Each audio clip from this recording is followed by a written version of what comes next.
Hello students, हामीले अघिल्लो भिडियोमा इलेक्ट्रिक चार्जसँगै सम्बन्धित भएर कुरा गऱ्यौँ।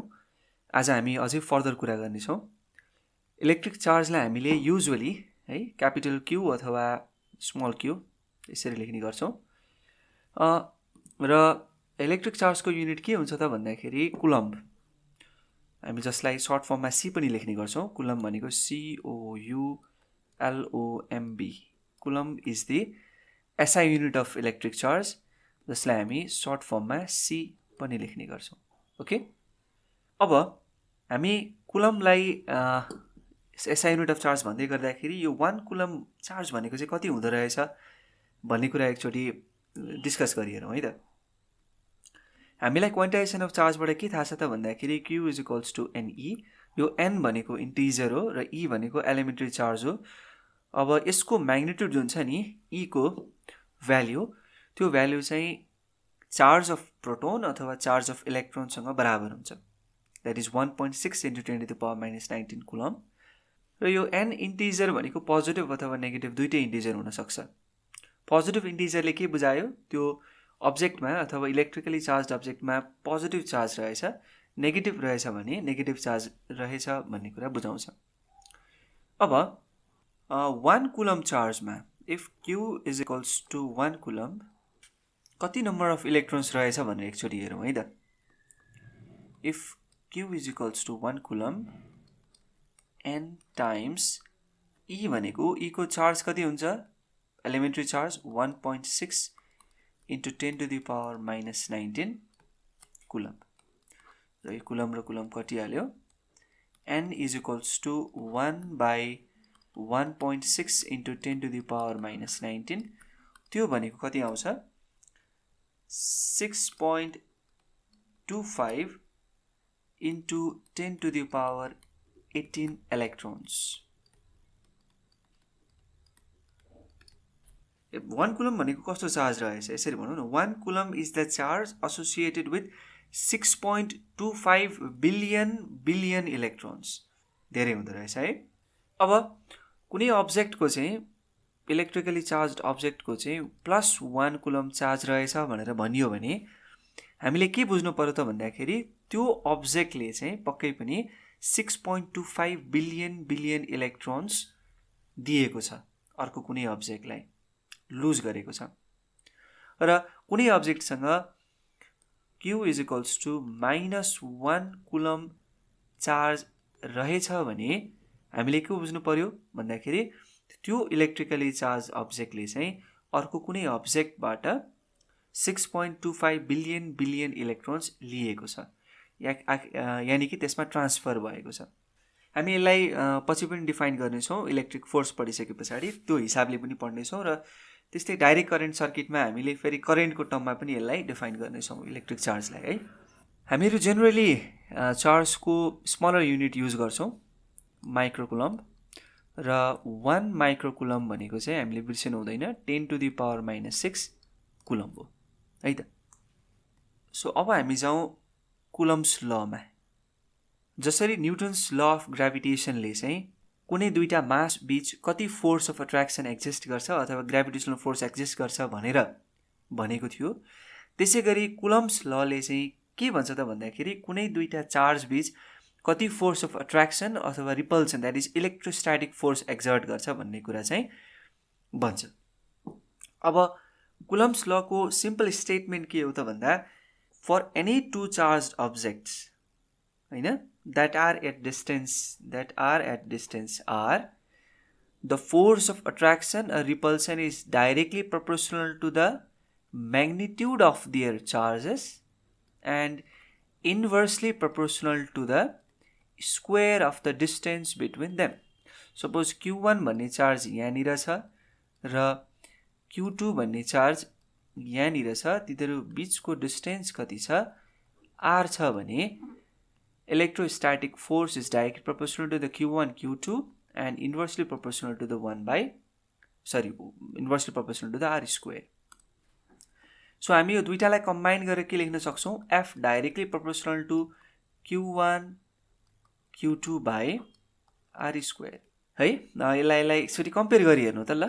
ग्राभिटेसनल फोर्ससँग कम्पेयर गरी हेर्नु F is equals to directly proportional to m1 m2 by r square थियो त्यहाँ q1 q2 by r square त्यहाँ मासको कुरा यहाँ इलेक्ट्रिक चार्जको कुरा हैन मासले गर्दाखेरि ग्राभिटेसनल फोर्स एक्सर्ट भएको थियो यहाँ चार्जले गर्दाखेरि इलेक्ट्रोस्ट्याटिक फोर्स अथवा इलेक्ट्रिकल फोर्स एक्सर्ट हुँदो रहेछ है अब यसलाई हामीले प्रोपोर्सनालिटी कन्स्टेन्ट एउटा इन्ट्रोड्युस गरेका थियौं gm1 m2 by r square भयो जसको कारणले गर्दा यो g भनेको के हो ग्राभिटेसनल कन्स्टेन्ट है त्यस्तै यहाँ पनि के आउँछ त यहाँ पनि एउटा कन्स्टेन्ट आउँछ F equals to k q1 q2 by r square जहाँ k भनेको के हो इलेक्ट्रोस्ट्याटिक फोर्स कन्स्टेन्ट अथवा कुलम्ब कन्स्टेन्ट पनि भनेर भनिन्छ है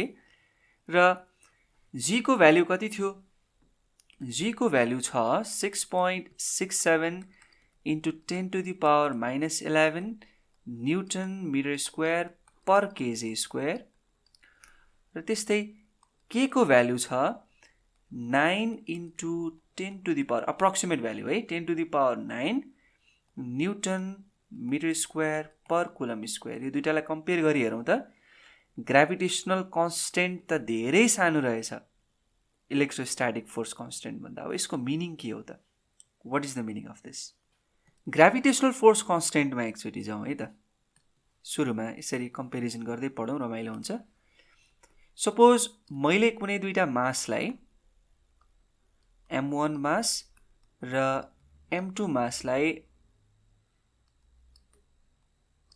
1 मिटर डिस्टेन्स टाढा राखे भने यहाँ m1 को भ्यालु 1 केजी र m2 को भ्यालु 1 केजी है त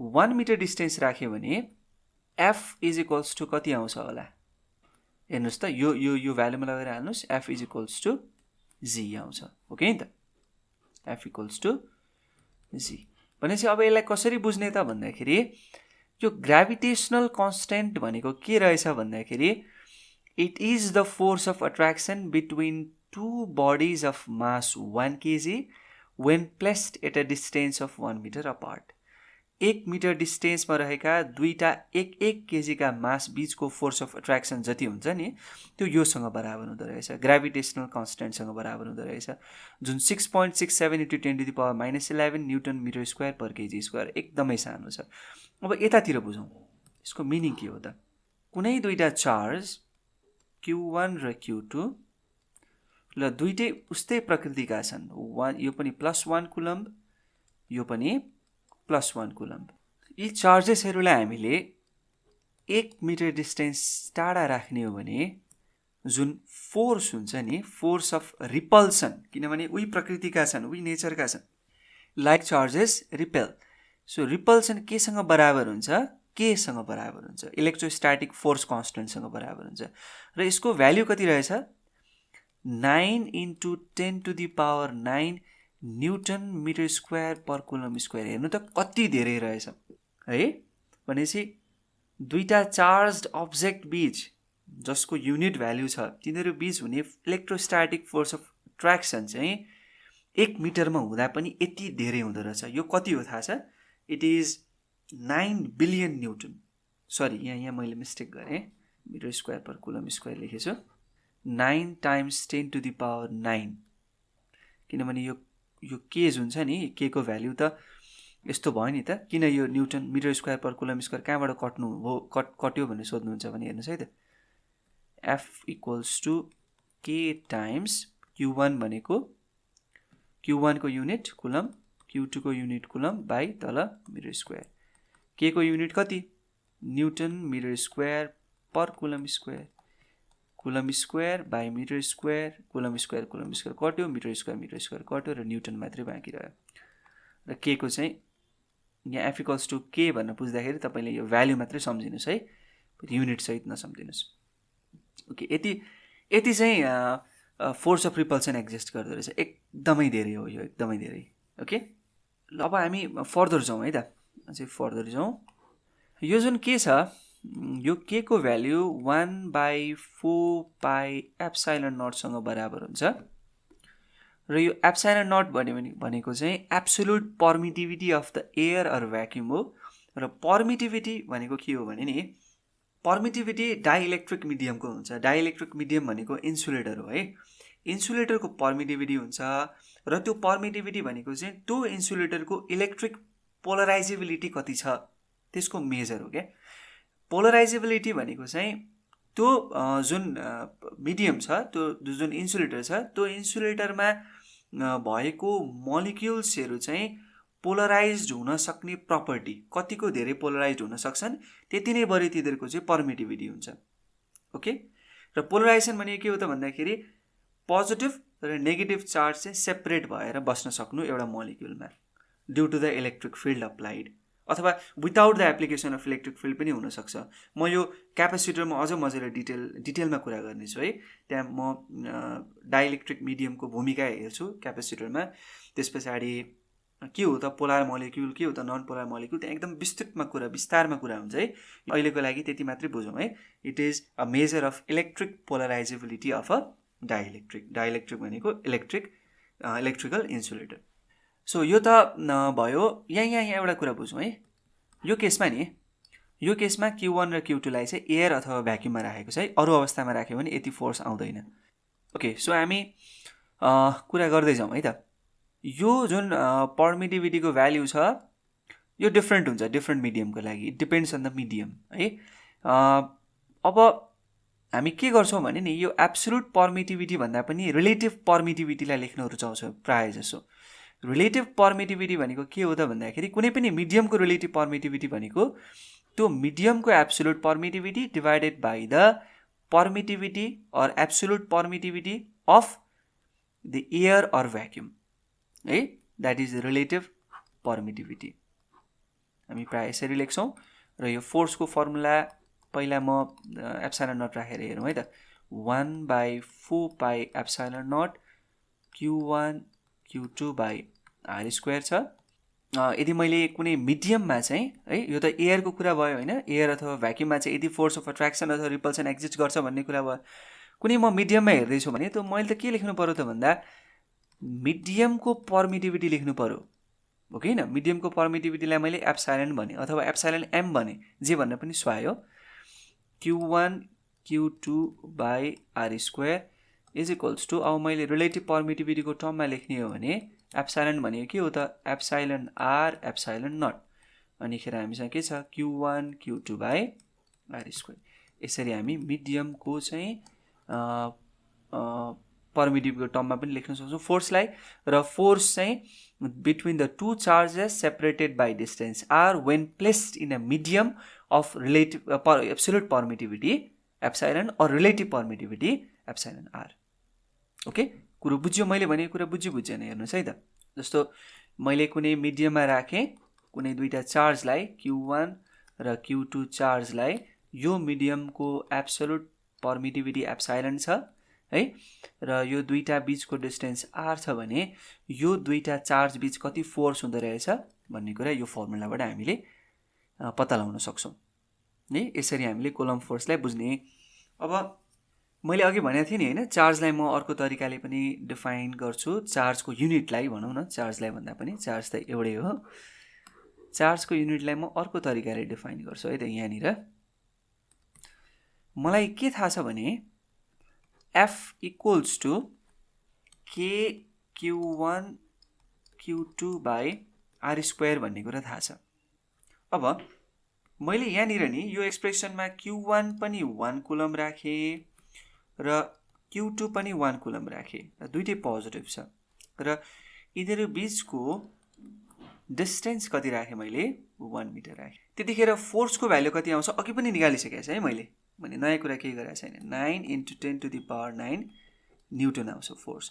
भनेपछि यो 1 कुलम्ब चार्ज भनेको कस्तो चार्ज रहेछ भने नि 1 कुलम्ब चार्ज भनेको त्यस्तो चार्ज हो यदि त्यो चार्जलाई 1 मिटर डिस्टेन्समा राख्ने हो भने है, भ्याक्युममा अथवा एयरमा त्यसले कति फोर्स प्रड्युस गर्छ, कति फोर्सले एकअर्कालाई रिपेल गर्छ, प्रड्युस भन्दा पनि 9 × 10⁹ न्युटन फोर्सले रिपेल गर्छ। So 1 coulomb is the charge which when placed 1 meter from a like charge in vacuum repels it with a force of 9 into 10 to the power 9 Newton.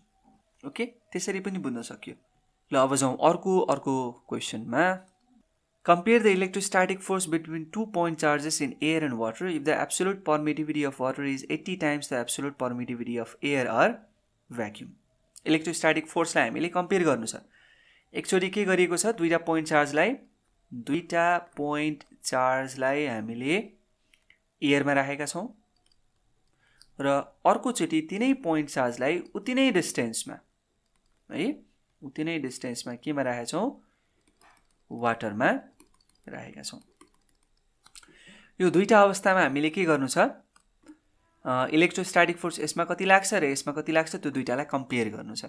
र के थाहा छ भने नि हामीलाई यो जुन एब्सोल्युट परमिटिभिटी अफ वाटर छ, अघि मैले एप्सिलन लेखे जुन मिडियमलाई, त्यहाँ एप्सिलन डब्ल्यू पनि लेख्दा हुन्छ, वाटर चाहिँ मिडियम हो, यसमा एप्सिलन डब्ल्यू लेखेँ मैले, ल ठिक छ, is 80 times the absolute permittivity of air or vacuum, यो दिएको छ हामीलाई, ठिक छ।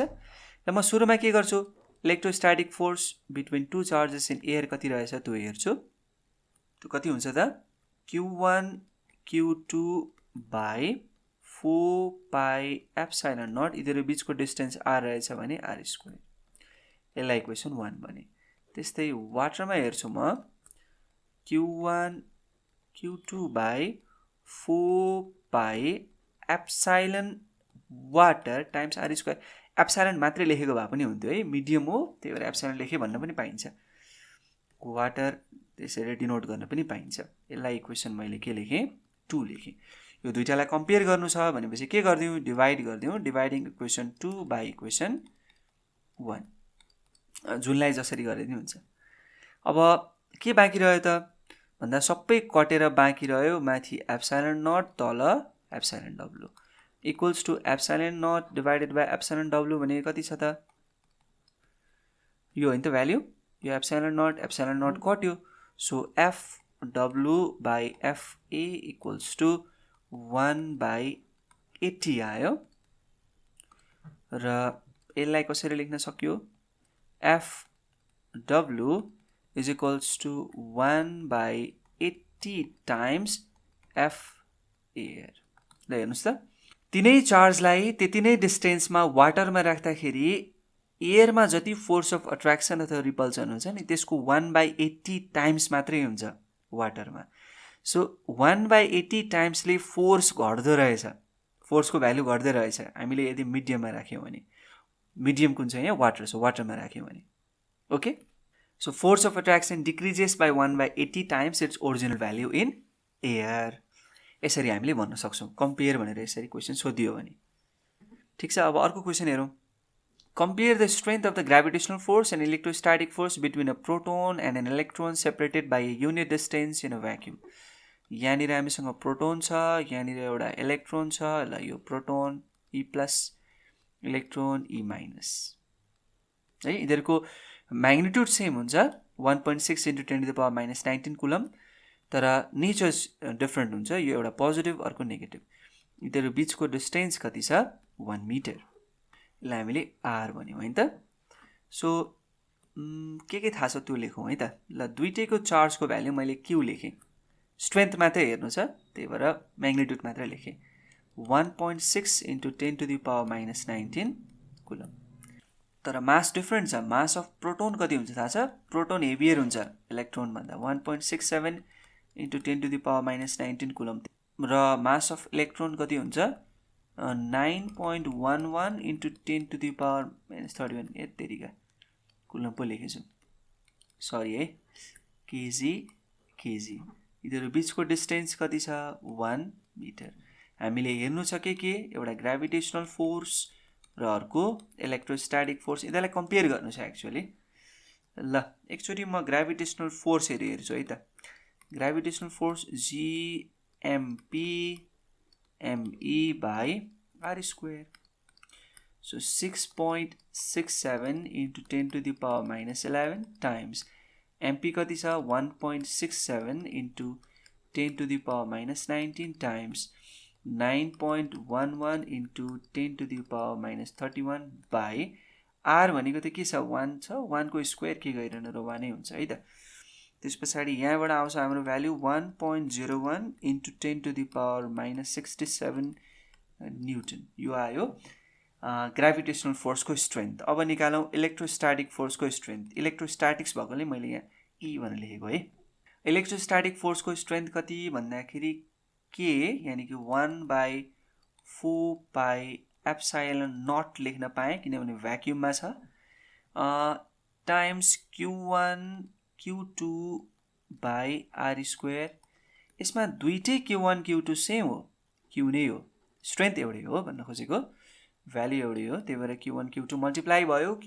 मल्टिप्लाई भयो q स्क्वायर भयो यसो गर्दाखेरि 1/4 पाई एप्सिलन नट को भ्यालु त हामीलाई थाहा छ k को भ्यालुसँग बराबर हुन्छ हैन त त्यही हो इन्टु q भनेको 1.6 into 10 to the power minus 19 यसको स्क्वायर बाइ r स्क्वायर भनेको त 1 भइहाल्यो यसरी गर्दाखेरि कति आउँछ 2.30 into 10 to the power minus 28 newton हेर्नुस् त यतिकै हेर्दा पनि electrostatic force between the proton and electron कति धेरै compare to the gravitational force ल यो दुईटालाई कम्पेयर गरी हेरौँ नि त रेशियोबाट र f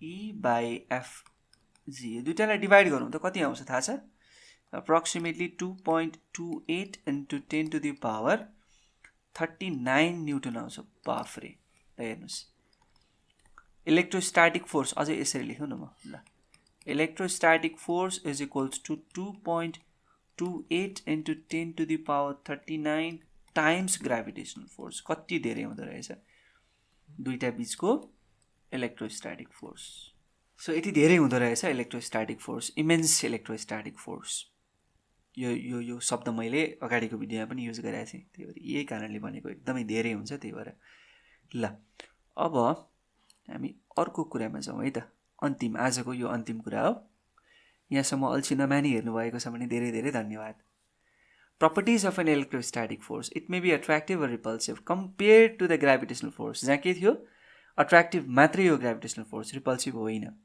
So त्यही भएर हामी के पनि भन्छौँ भने repulsion is the sure test of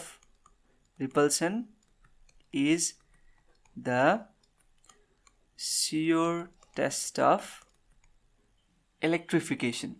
हामीले जस्तो कुनै दुईटा चार्जेसहरु चाहिँ अट्र्याक्ट हुन्छन् यदि अपोजिट रहेछन् भने तर ग्राभिटेशनल फोर्सले गर्दा पनि त अट्र्याक्ट भएको हुन सक्छन् हामी छुट्याउन सक्दैनौं के it may be due to the gravitational force or electrostatic force तर रिपल्स हुन्छन् भने पक्कै पनि there is electrification they are like charges so it is the sure test of electrification है त it is in accordance with Newton's third law of motion to every action there is equal and opposite reaction एउटाले अर्कोलाई जति फोर्सले तान्छ अथवा ठेल्छ अर्कोले पनि त्यसलाई त्यति नै फोर्सले तान्छ अथवा ठेल्छ that is Newton's third law of motion it depends on the nature of a medium अघि भर्खर हामीले हेर्यौं वाटरमा राख्दाखेरि एउटा फोर्सको भ्यालु आयो एयरमा राख्दाखेरि अथवा भ्याक्युममा राख्दाखेरि अर्को फोर्सको भ्यालु आयो भनेपछि मिडियममा डिपेन्ड गर्दो रहेछ तर gravitational force does not depend on the medium it acts around the centre of the charges centre of चार्जको वरिपरि एक्ट गर्छ यो सेन्ट्रल फोर्स हो र यसले इन्भर्स स्क्वायर ल फलो गर्छ हामीले ग्राभिटेशनल फोर्समा पनि कुरा गरेकै छौं